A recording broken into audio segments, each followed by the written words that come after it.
Shalom, apa kabar semuanya murid-murid KCC Kingdom Community Center di seluruh dunia.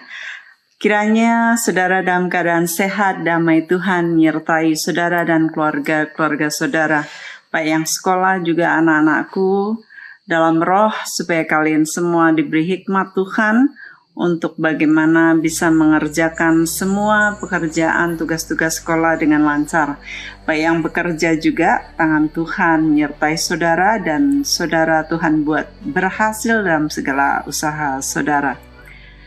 Bicara mengenai double victory, saya ingin mengawal saudara dengan doa, dengan pengertian, dengan doa bersama secara corporate, dan saya ingin menyampaikan kepada saudara bagaimana dari beberapa tahun yang lalu sejak adanya pandemi pertama, rupanya saya baru setelah itu diberi pengertian oleh Tuhan bahwa saya merasakan dahulu apa yang akan terjadi di tahun itu.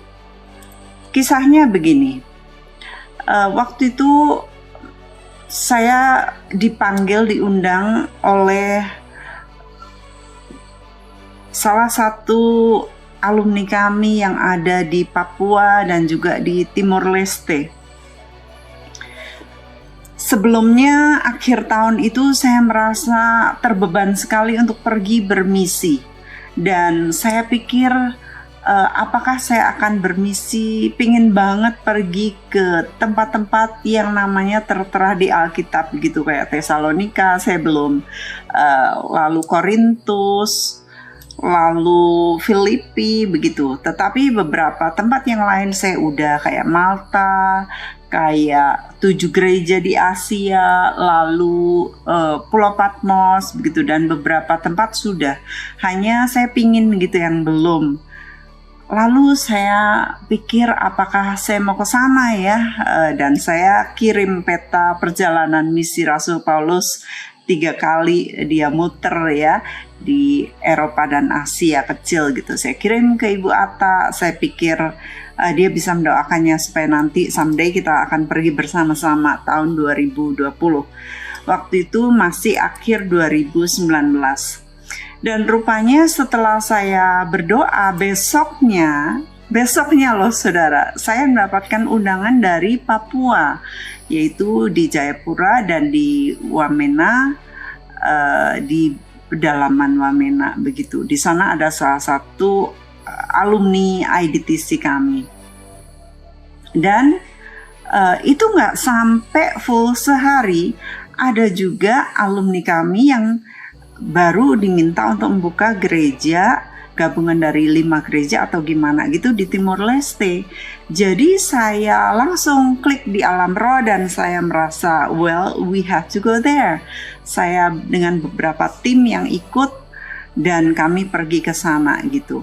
Waktu sudah dari Papua, sangat memberkati bagaimana jiwa-jiwa itu so antusias, dan juga pendeta-pendeta yang ada di beberapa desa, ada 8 gereja, mereka berkumpul, dan 3 hari itu mereka itu nggak mau tidur karena mereka membahas makalah yang sudah saya sampaikan di seminar hamba-hamba Tuhan. Waktu itu saya harus diterjemahkan oleh alumni kami, yaitu dengan bahasa pedalaman gitu ya. Mereka nggak paham bahasa Indonesia, dan materinya saya pasang di YouTube ya. Setelah itu saya mendoakan orang-orang yang sakit di sekitar, dan banyak mereka yang disembuhkan, dan berbondong-bondong orang masih berdatangan di desa itu sesudah sampai 4 hari kami pulang kembali gitu. Kasihan banget, dan saya rindu untuk ke sana. Dan ternyata setelah pendeta Presiden Gidi, yaitu gereja Papua ya, di sana presidennya itu mendengar kesaksian-kesaksian para hamba-hamba Tuhan, presiden ini minta agar saya dengan tim kembali ke sana untuk memuridkan orang-orang di Ilugwa. Saya terbeban sekali ya, karena mereka pendeta-pendeta berpikir begini, wow, ini dia ternyata lanjutan dari misionari yang awalnya datang. Para misionari datang dan mereka pergi begitu aja, ditinggalin. Mereka nggak ngerti harus berbuat apa. Dan setelah 50 tahun kemudian baru datang ini berikutnya, yaitu sambungan dari apa yang ditinggalkan oleh misionari tersebut. Singkatnya sukses banget, dan kami siap untuk pergi bermisi ke sana 1 bulan gitu di sana, dan ganti lagi nanti murid-murid atau fasilitator yang lain untuk bergantian ke sana. Kemudian kayaknya terpaut 1 minggu aja, saya istirahat sebentar dan persiapan makalah. Dan saya pergi ke Timor Leste. Pada saat saya pergi ke Timor Leste di Dili, itu udah Januari akhir, di mana COVID belum masuk Indonesia, tapi udah menyebar di Wuhan dan beberapa negara. Indonesia lagi siap-siap, dan Timor Leste pada waktu itu sudah di bandaranya sudah ada beberapa alat untuk nyemprot, untuk disinfektan dan sebagainya. Jadi kami udah tahu bahwa Indonesia mulai berjaga. Dan pada waktu saya balik itu sudah kira-kira kasus 0102 ya. Waktu itu kan tulisannya gitu tuh, kasus 0102. Nah, pulang dari Timor Leste saya seharusnya istirahat karena kecapean banget, super. Karena apa? Orang-orang tuh baik di Papua, di Merauke, waktu itu kami juga pergi ke Merauke. Di Merauke orang tuh minta pelepasan konseling tuh sampai jam 4 pagi. Dan paginya saya masih harus pelayanan, seminar dan sebagainya. Dan di Timor Leste juga demikian, orang tuh ngantri itu sampai pagi lah, sampai subuh begitu. Saya harusnya pulang itu udah istirahat, tapi saya ada meeting lagi, diminta oleh beberapa pengusaha untuk saya ikut meeting mereka. Dan you know what, pulang waktu itu malam itu saya udah kecapean. Kami meeting nggak makan serius, waktunya makan udah malam, udah telat, saya udah gemeter. Dan waktu pulang besoknya saya batuk-batuk. Gak pernah seumur-umur saya batuk itu kayak gitu. Batuknya tuh garing banget. Itu gak pernah saya batuk kering gak ada dahaknya. Dan sampai anak-anak tuh bilang, ih batuknya kok mengerikan begitu ya. Dan saya udah khawatir, jangan-jangan saya kena COVID ya. Padahal waktu itu COVID masih 1-2 gitu.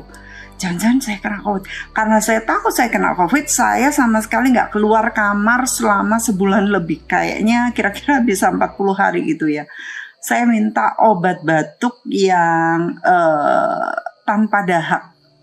Mereka tadinya beliin yang berdahak. Karena biasanya ada dahak lah ya. Ini kok bisa nggak ada dahak benar-benar. Aduh, ngeri banget gitu. Saya berdoa. Saya berpikir jangan-jangan saya ini kena COVID dan itu untuk menjagai semua murid-murid dan alumni, pembaca, pemirsa, subscribers, followers, orang-orang yang ada di bawah pelayanan saya agar mereka nantinya terlindungi gitu ya. Ya udahlah, habis itu saya sembuh ya. Dan pada waktu akhir-akhir sebelum saya total sembuh, karena lama banget gitu ya, saya ketemu dengan beberapa murid yang datang minta ketemu saya. Saya jaga banget, dan setelah itu saya berpikir saya COVID jangan-jangan ya. Tapi saya tunggu kabarnya nggak ada, mereka-mereka yang ketemu saya nggak ada yang kena COVID. Jadi saya rasa aman gitu ya. Lalu masuk ke tahun 2021, waktu Delta masuk, mulai beberapa orang kan banyak banget orang yang meninggal, banyak banget dari saudara-saudara kita, orang-orang dekat kita. Tiba-tiba awal Delta itu saya terpajan ya. Terpajan itu masih di bawah levelnya terpapar. Jadi saya udah kena tetapi gak sampai tepar gitu. Karena mungkin imun saya baik ya, imun saya kuat gitu.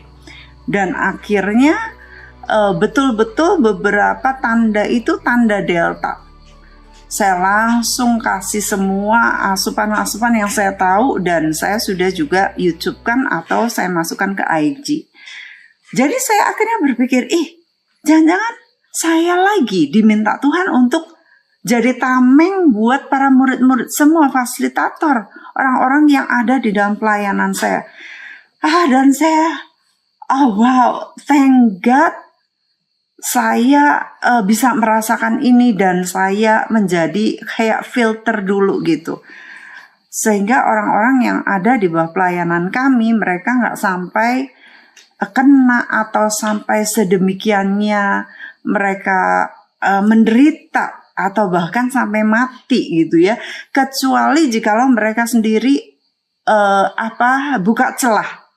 Iya, nah buka celah itu saya nggak bisa apa-apa kalau saudara-saudara buka celah. Buka celahnya mungkin saudara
to self-confident ya.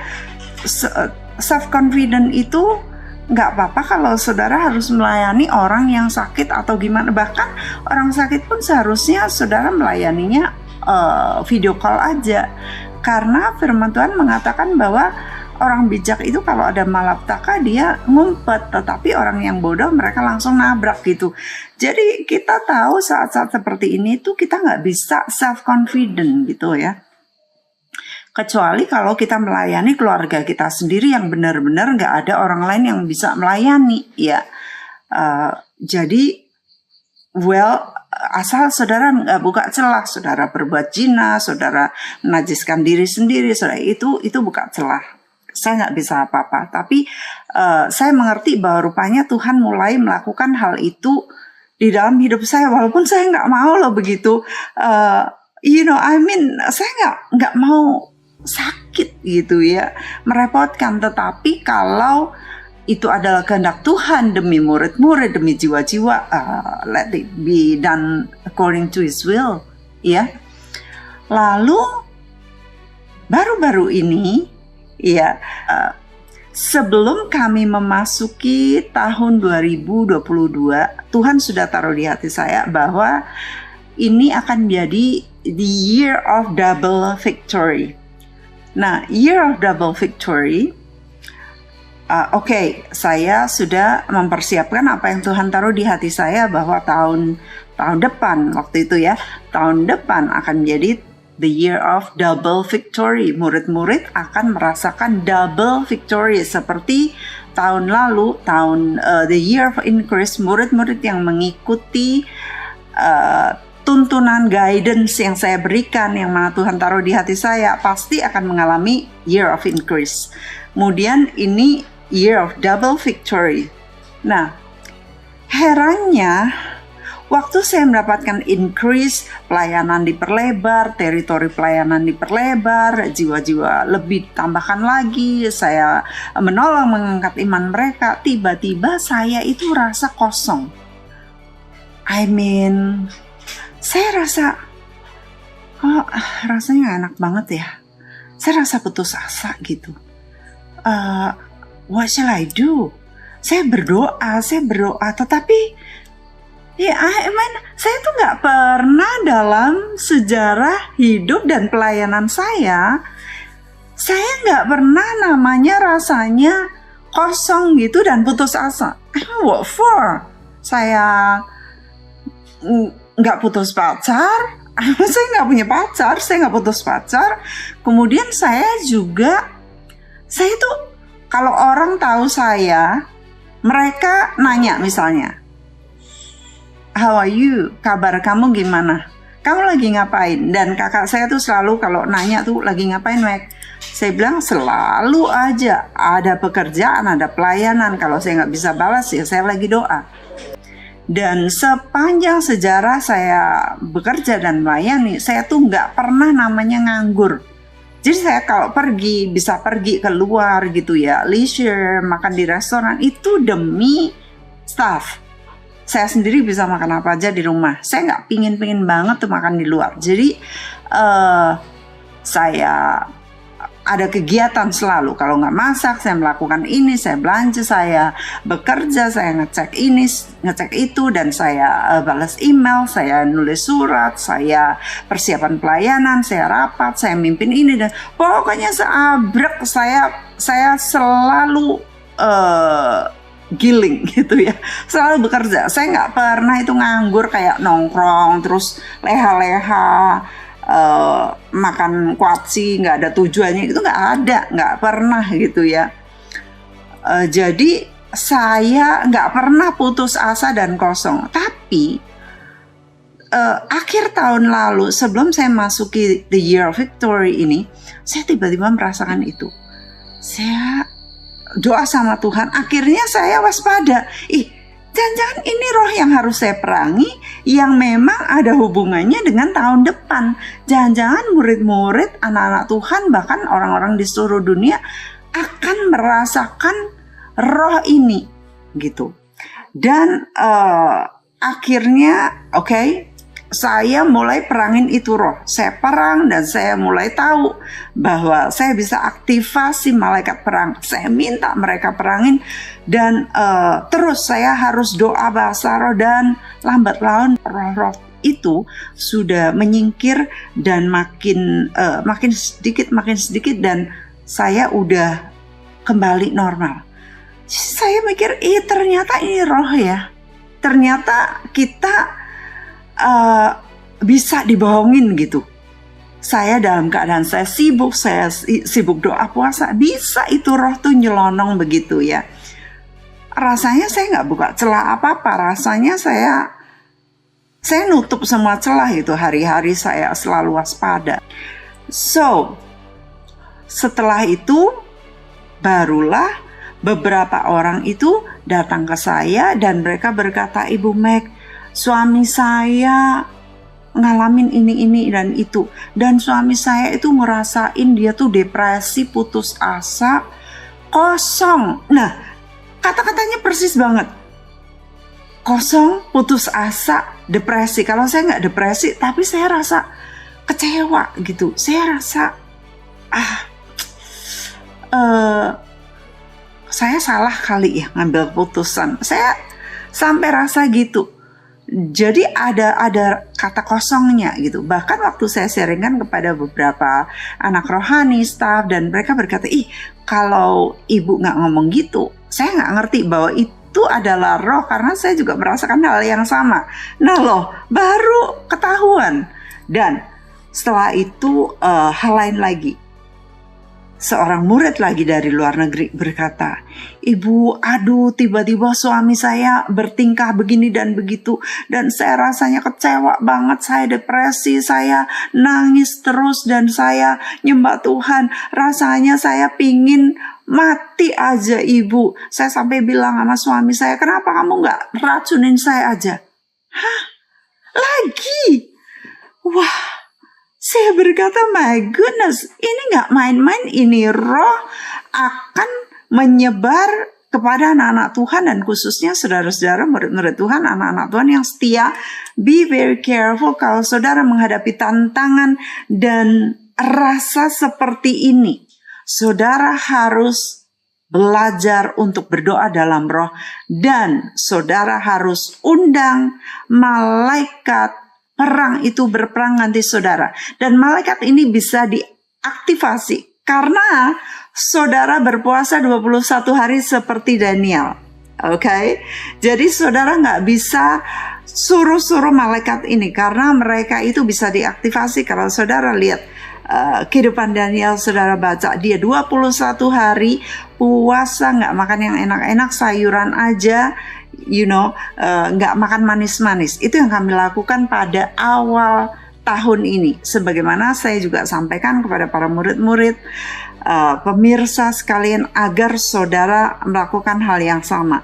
Kalau saudara udah telat, nggak apa-apa, saudara mulai kapan aja, tinggal bonceng. Ya, mulai dan 21 hari.